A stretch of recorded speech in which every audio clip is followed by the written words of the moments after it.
Alright, have you ever opened an app or website and thought, how does all this actually work? Today, I'm breaking down the real difference between front-end and back-end programming. No confusing jargon, just the essentials. Picture this. The front end is basically everything you see and touch. The buttons you click, the slick animations, the colors, even that satisfying little pop when you send a message. That's all built using HTML, CSS, and JavaScript. Think of it like the paint job, the dashboard, and the steering wheel in a car. You're looking at it and interacting with it every time you use a website. Now let's pop the hood. The back end is the engine room. It's what happens behind the scenes.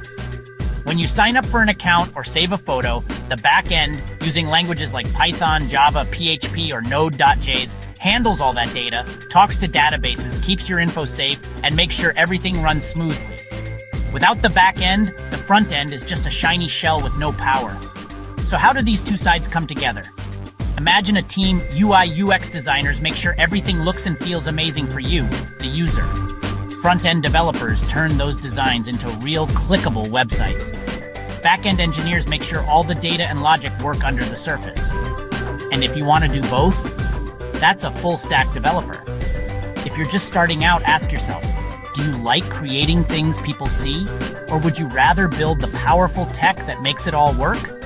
Both pathways are super valuable, and honestly, the coolest apps need both.